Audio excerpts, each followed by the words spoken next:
Dalam surah Naim disebutkan ufukala, perjalanan Nabi menuju ufukala. Apa maksudnya itu? Itu berarti berada di atas ufuk-ufuk yang sudah ada sebelumnya. Sebelumnya, norma-norma telah ditetapkan agar keadilan dapat terwujud. Namun norma-norma baru yang akan ditetapkan harus memperhatikan kehormatan, martabat, dan kemuliaan manusia. Itu adalah ufuk yang lebih tinggi. Mengapa serikat buruh berjalan kaki? Mereka menuntut hak. Oleh karena itu, klaim penyebab pawai berasal dari akar yang sama. Apa tujuan dan klaimnya? Dengan satu kata saya katakan, tujuan dari aksi jalan kaki ini, tujuan dari perjalanan Isra Nabi Muhammad adalah perjuangan kemanusiaan.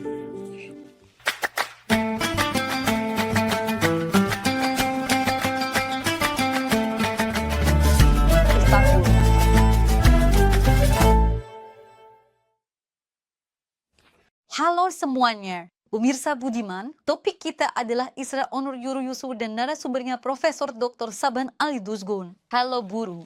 Shalom. Kami memilih judul yang disebut Pawai Kebanggaan Israel, Tuan. Biasanya kita mengenal Isra sebagai perjalanan malam. Ada definisi seperti itu. Mengapa Anda menyebutnya sebagai Yurius kehormatan? Apa makna dari perjalanan ini? Kemana mereka berjalan menurut Anda? Jadi, Isra adalah nama salah satu surah dalam Al-Quran.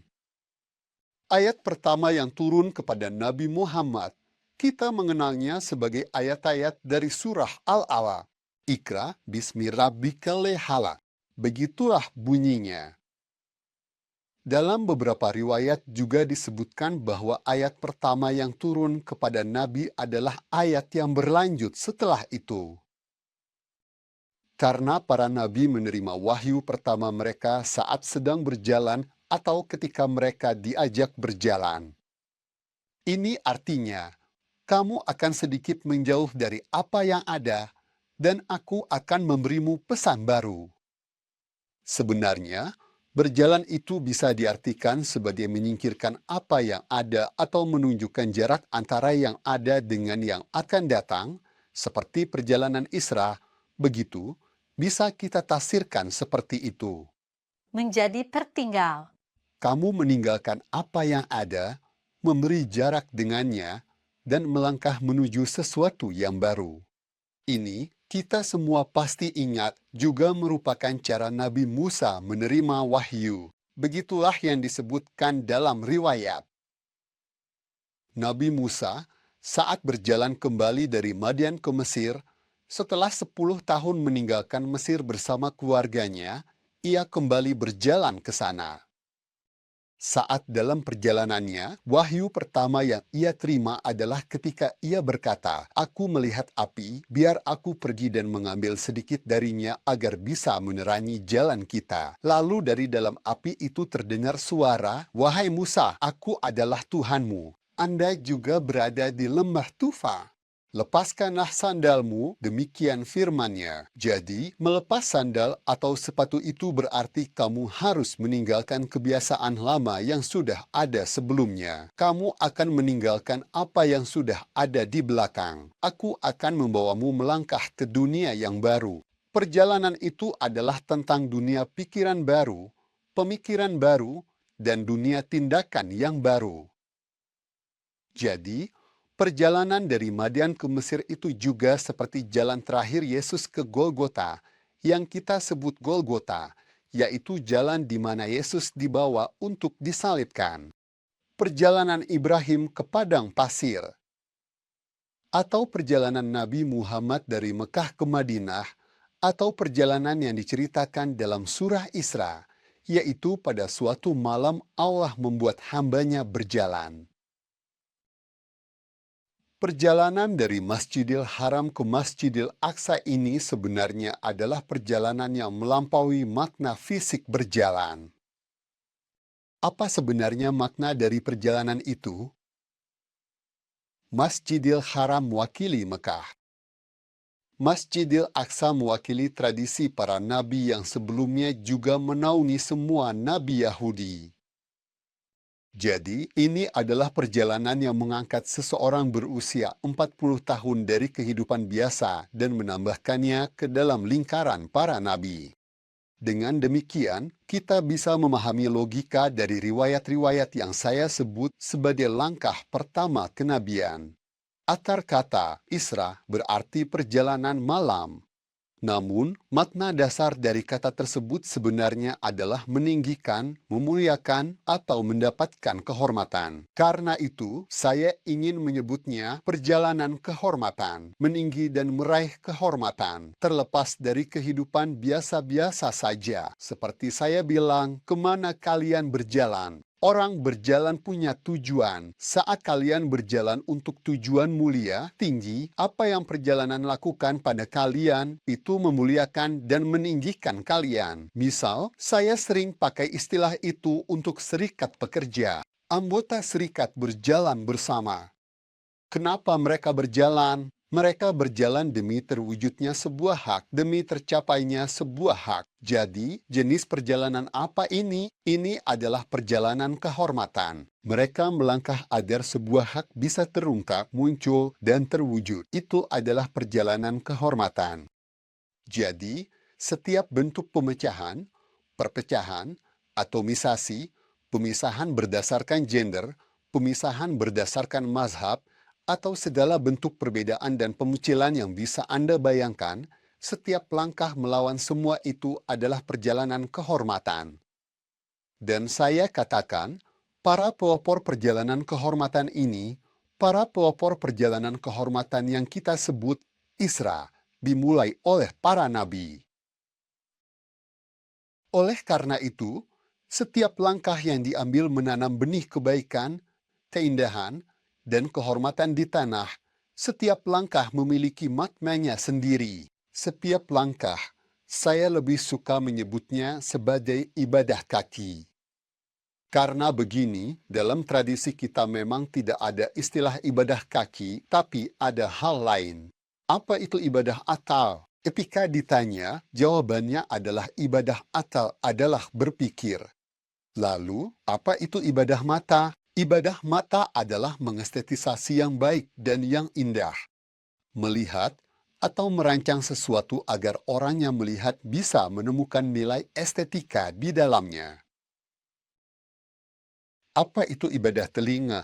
Mendengar yang baik dan yang indah, serta merancang, mengubah, atau mengkomposisikan sesuatu agar orang lain bisa mendengar sesuatu yang indah. Setiap organ memiliki ibadahnya masing-masing. Apa itu ibadah kaki? Kalau Anda bertanya, ibadah kaki adalah menanam benih kebaikan, keindahan, dan kehormatan di setiap langkah yang diambil. Anda menanamnya, entah Anda sadar atau tidak. Tapi di sanalah itu terwujud, menjadi nyata. Oleh karena itu, di sini saya ingin menyoroti dua hal melalui peristiwa Isra. Salah satunya adalah bagaimana Nabi Muhammad yang hingga usia 40 tahun dikenal sebagai putra Abdullah, seorang pedagang biasa, dibebaskan dari kehidupan biasa itu melalui pesan pertama yang diterimanya di Gua Hira, di Gunung Nur yang kita sebut Jabal Nur. Isra berarti, kami akan meninggikanmu, kami akan memuliakanmu.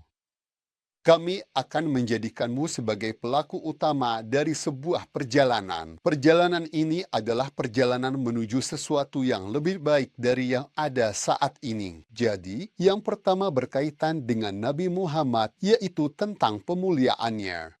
Yang kedua, perjalanan ini adalah perjalanan yang jejaknya akan diikuti oleh orang-orang yang datang setelahnya. Beliau membuka jalan, memastikan orang-orang setelahnya bisa melanjutkan di jalan itu. Kita adalah bagian dari perjalanan ini, dan pada setiap langkah kita terus menjalani dan merasakannya.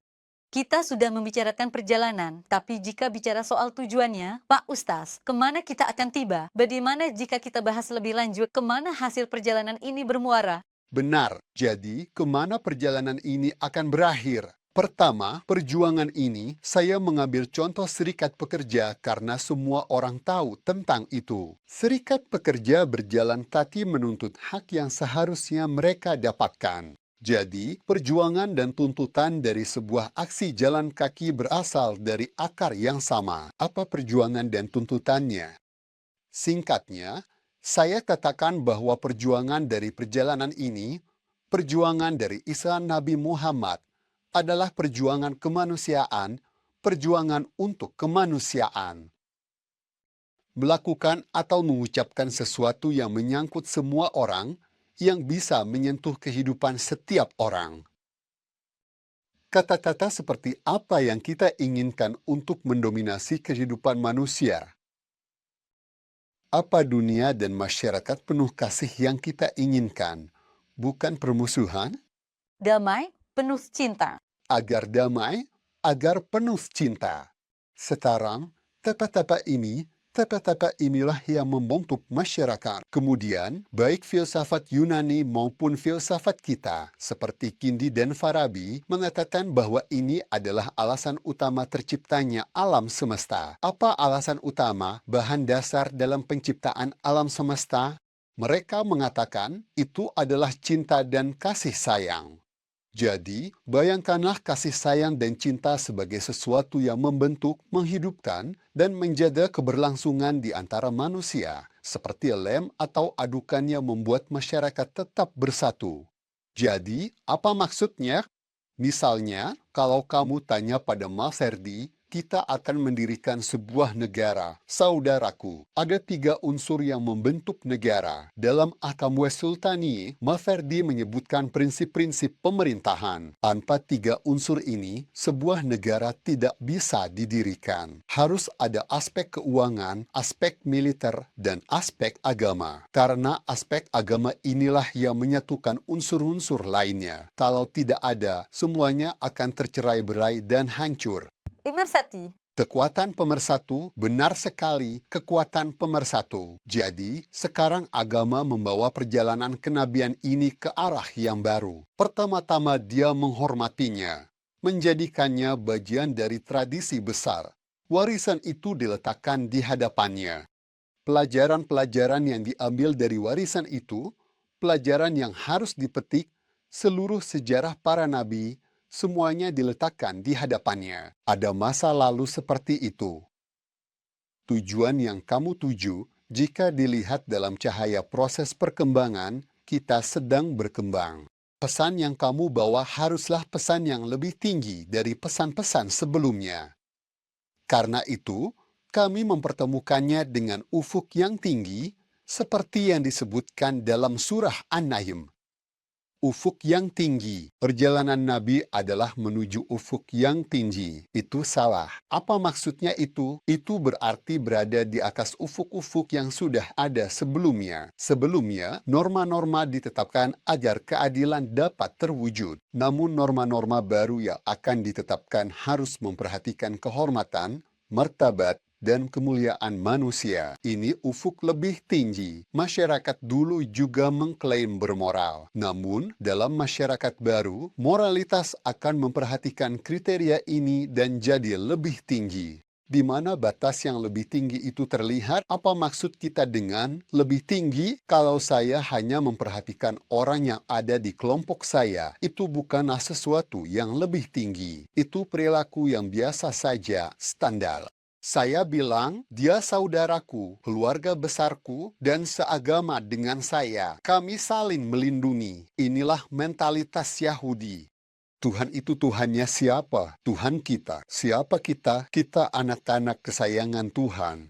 Apa yang saya maksud? Ini adalah ungkapan dalam Taurat Yahudi yang juga dikritik dalam Al-Quran. Jadi, logika monopoli berlaku. Monopoli dalam agama, monopoli atas Tuhan. Ada sifat universal, mereka tak melihatnya. Tidak ada hal seperti itu. Semua orang, seluruh umat manusia urusannya. Hari ini, saat saya menyuarakan, orang komunitas kita berkata, apa maksudnya perjuangan universal? Maksudnya semua orang, gimana Ustaz? Katanya, apa gunanya jadi muslim? Sampai sekarang mereka masih belum paham. Namun, Al-Quran mengatakan di awal surat Fatihah, Alhamdulillahi Rabbil Alamin.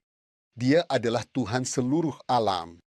Bukan hanya Tuhan satu kelompok, bukan hanya Tuhan satu agama yang percaya saja.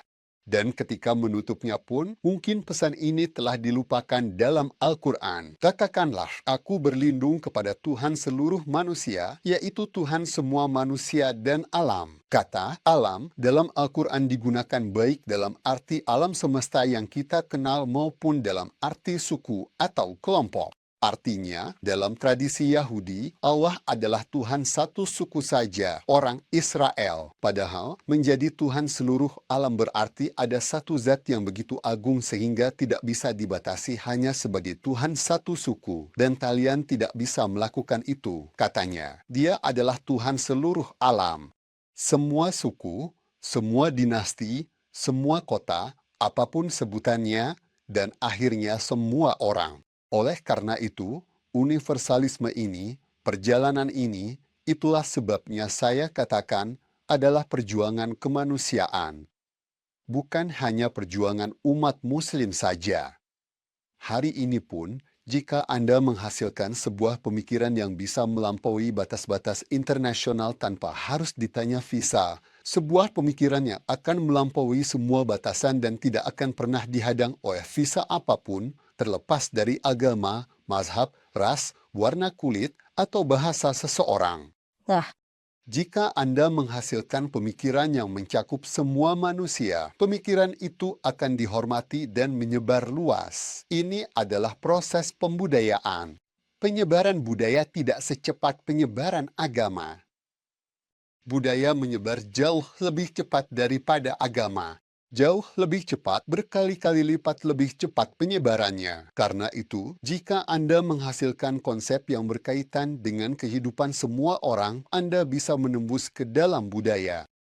sebenarnya, jika kita pakai kecepatan penyebaran budaya ini dalam agama, bahasa bersama di sana, alasan utama budaya menyebar cepat adalah karena kesamaan di antara manusia semakin banyak. Sebanyak ini. Itu saja. Secara metodologis, saat menggunakan ini dalam agama, saat memanfaatkan pemahaman bahasa universal yang sama sebagai kesamaan, mungkin kita juga bisa membuat agama menyebar secepat itu, atau bahkan lebih cepat. Ya, tapi tidak semudah itu. Sekarang disebut teologi budaya. Teologi budaya adalah sesuatu yang sangat saya anggap penting dalam tulisan-tulisan dasar saya. Saya sangat menilainya penting. Misalnya, tata tauhid jika diambil sebagai tauhid artinya keesaan Allah. Tapi ketika dimasukkan ke dalam budaya, itu menjadi kesatuan umat manusia, kesatuan kekhawatiran masa depan bersama umat manusia, dan masalah bersama umat manusia. Jadi misalnya, jika saya ingin mencari solusi religius di Manhattan, saya bisa mengumpulkan semua orang Kristen, Yahudi, Hindu, semuanya bersama. Kita semua bisa bekerja sama dalam memerangi narkoba,